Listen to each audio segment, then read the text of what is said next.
Kejaksaan Tinggi Aceh menetapkan bekas Kepala Dinas Perindustrian, Perdagangan dan Koperasi Aceh Tamiang berinisial AH sebagai tersangka. AH ditetapkan sebagai tersangka dalam kasus dugaan korupsi pengadaan tanah pasar tradisional yang dibangun tahun 2014 silam.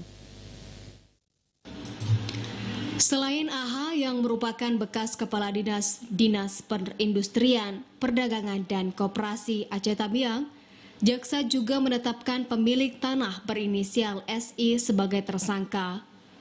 Penetapan keduanya sebagai tersangka dilakukan setelah tim jaksa Kejati Aceh melakukan ekspos atau gelar perkara di Aula Rapat Kejati Aceh.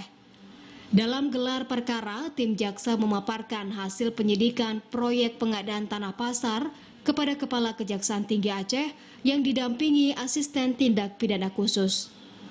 Penyidik menemukan bukti permulaan yang cukup terkait adanya tindak pidana korupsi dalam proyek tahun anggaran 2014 senilai 2,5 miliar.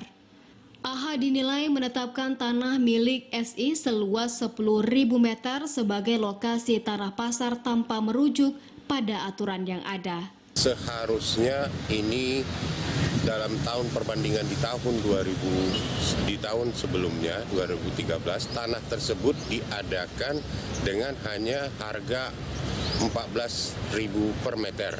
Sedangkan di tahun 2014 tersangka SI menerima pembayaran 2.490.000.000 sehingga hampir pas dengan anggaran yang tersedia. Padahal ini terjadi selisih, sehingga selisih ini menurut perhitungan BPKP sebesar 1.500.000.000 sekian. Jadi terjadi kerugian negara sebesar 1.500.000.000 sekian. Sesuai perhitungan Badan Pengawasan Keuangan dan Pembangunan atau BPKP Aceh, proyek pengadaan tanah ini merugikan negara senilai 1,5 miliar. AH dan SI disangkakan melanggar pasal 2 ayat 1 JO pasal 18 ayat 1 huruf A atau B ayat 2 dan 3 Undang-Undang Pemberantasan Tindak Pidana Korupsi nomor 31 tahun 1999 dengan ancaman hukuman maksimal mati. Dari Aceh Besar, Arman Kondadi, TVRI melaporkan.